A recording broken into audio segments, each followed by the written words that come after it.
There was a need for some kind of a shelter for children and mothers too. The need for support, they have to have it, and if they don't have an environment where they feel safe, where they're appreciated and that, it affects them the rest of their life. These people needed real help and help them restore their lives. And it wasn't a short-term deal. And like most good things, it grew and grew, and now it's handling over 1,000 families and at the new site.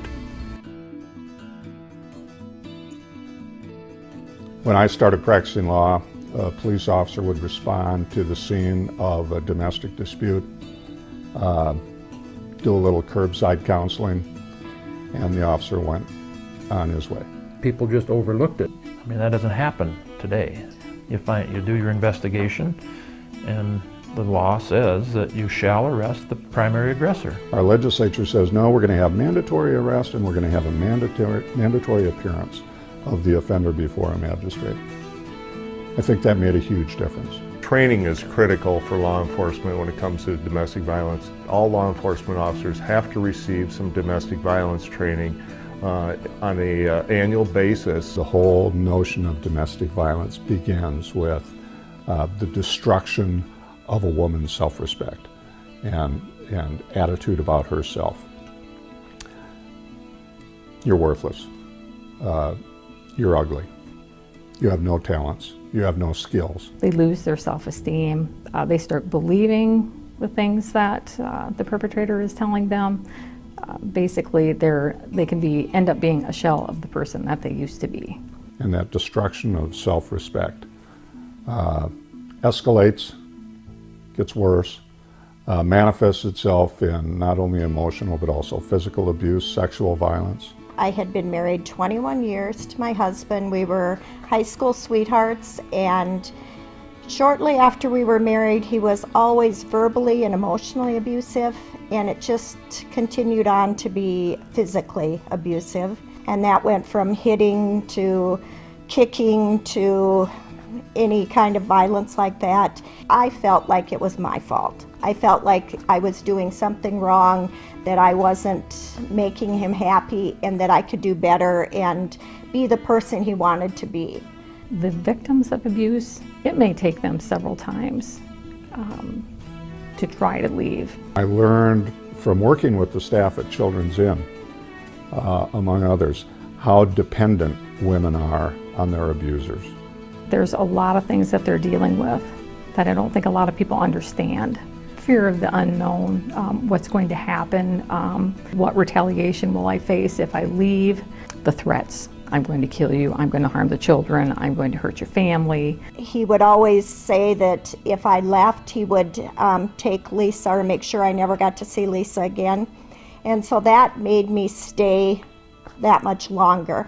And they may not even realize the depth of the control that this person has over them. It's just like he had control of your mind in some way, where you would feel like you couldn't get on and be able to live your life normally by yourself. He was very clear in letting me know that when I did something wrong, my mother would be punished. So you live with this guilt. I didn't really know any life other than the one we lived. So for me, I didn't understand or have any knowledge that this wasn't completely normal. I thought everyone at school, friends, were fearful. One time I saw the kitchen full of what I later found out was blood, but for me, I knew my parents had argued. My dad didn't like what my mom cooked for dinner, and we had ketchup. So as a 5-year-old, of course you thought, oh, they had a big fight and must have thrown ketchup everywhere.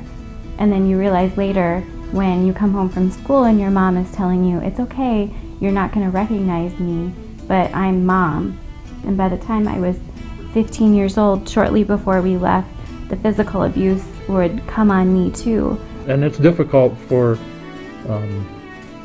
the person that has sustained those injuries sometimes to come forward and talk to law enforcement. Because they are in fear of their life. They didn't know that they had a place to go, a shelter. Children's Inn and the staff at Children's Inn early on developed a special understanding about that whole cycle and about that whole evolution of abuse. They did a lot to educate law enforcement. They worked closely with Child Protection and the Department of Social Services. And Children's Inn has always been very instrumental in not only helping women understand that, but also assist them in applying for a protection order or a restraining order. I remember a case that were serious injuries. He was arrested, taken to jail. This woman got the money together to bond her husband out of jail. And within hours of bonding him out of jail, bailing him out of jail, he shot her and he killed her. And then he shot and killed her son. One situation, the abuse victim endured 2 hours of being dragged around the house, up the stairs, down the stairs, being hit in the head. This kind of thing happens all the time, and it can happen to you. There's no typical victim of these crimes. The goal is to provide a safe environment and try to make this family a healthy family so that the violence won't continue and so that the violence won't be passed on to the children, because we know that domestic abuse is a learned behavior. The phone rang and it was my husband wondering where I was. I said, I'm up here, and he says, come home or you're going to be sorry. And I just said, well, I don't think I'm coming home right now. And I got off the phone and I just broke down and I just said, I can't go home. I just cannot make myself go home. And they says, I think you need to get more help than we can give you. And they had called the authorities. We got into a police car and we got escorted to the Children's Inn. Do not try to be a hero and keep your family together. Just try and tell people, go to counseling, get a protection order, do whatever you can to get out of the situation. I do give them referral information. I give them information for Children's Inn and ask that they contact the agencies.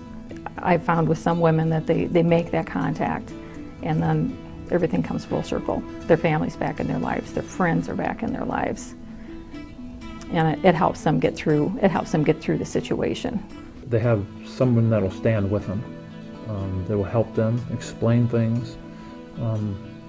This person doesn't have to go through this alone.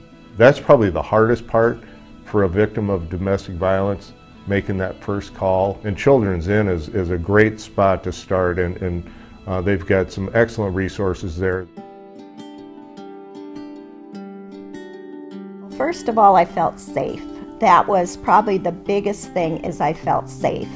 I knew that even if he came there, he couldn't get in, and to see that there were other people in the same circumstances, definitely helped me, to make my decision. The protection order really did do a lot more than I thought it would. I never thought one piece of paper would ever keep him from hurting us. Children's Inn offers a lot more than just shelter. They offer parenting education. They have women's support groups. They have children's support groups. They provide the court advocacy. They've got some great counselors on staff. They've got people who have been through situations just like this and know where to point you in the right direction or get you the help you need. If Children's Inn didn't exist, I think a lot of victims that would get out of abusive situations would remain in them. I think their lives would be in jeopardy. Some of the victims, if they didn't have someplace safe to go after an incident happened, they may not still be with us. I'm convinced I wouldn't be here.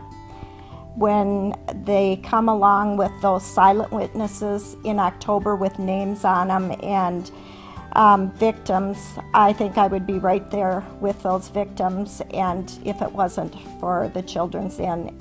Who knows how many lives have been saved because of situations where we've been able to separate the partners. It's provided a place for us, you know, in the middle of the night at 3 in the morning, if we've got a domestic violence situation, and you know, we could talk with them and maybe separate them, but if you didn't provide a place for them to actually go and a place where they can stay, it's hard to say if they'd go back to the house and maybe we're going to end up back there again with some of the same problems again. Some people are maybe strangers to the community. They have no family nearby, or they have no friends, friendships established in the community. And where would they go? There is a future that their lives can be impacted positively. I can't even imagine us not having a Children's Inn. When you look at plus 1,000 families a year needing the shelter, the protection, the support, there's no choice. You have to have the Children's Inn. The Children's Inn is a shelter, first and foremost, but it does so many other things. And it does it for thousands and thousands, and over the years, tens of thousands of family members who need their services. I'm a public school teacher.